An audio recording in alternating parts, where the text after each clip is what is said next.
He has given us an inheritance that is imperishable, undefiled, and unfading. And it is kept in heaven for you. And notice here that you see, we are going to be receiving everything in this inheritance that our world that we live in now is not. And since it is ours, and since it is living, and since it is real, Peter goes on in verse 13 to tell us, keep your minds ready for action. Be sober. Set your hope completely on the grace to be brought to you at the revelation of Jesus Christ. So this verse tells us that I have to be serious in my pursuit. I have to be faithful to God. I have to live the life. Look at the next verse.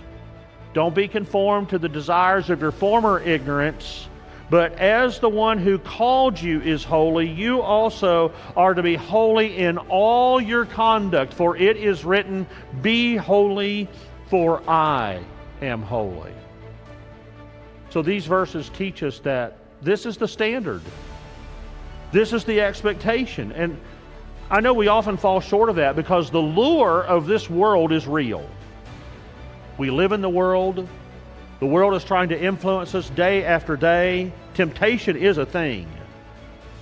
And distractions are a thing. Things that in and of themselves may not be wrong, they get in the way. And they can knock us off course. And so I think as we think about worldliness, it is certainly a big deal for most Christians.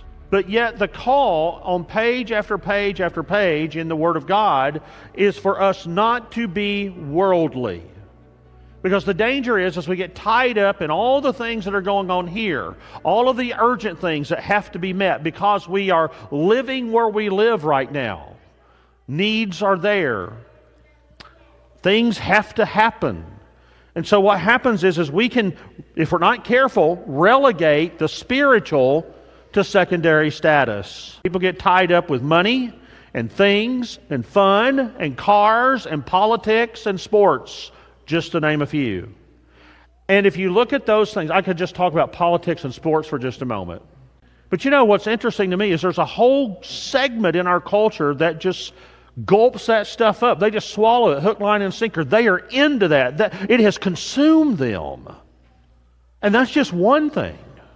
It might be the same with your news channel or your hobbies channel, or whatever it is. And I wonder how much emotional energy we are soaking into those things that really don't matter at all, and especially eternally speaking. Someone has said it's just like rearranging the chairs on the Titanic, because it's all headed to the same place. And we're wrapped up about so many things that really, in the long term, just don't matter. So what really matters? Where is our priority? Everything that we're so wrapped up in with this world is one day going to burn up.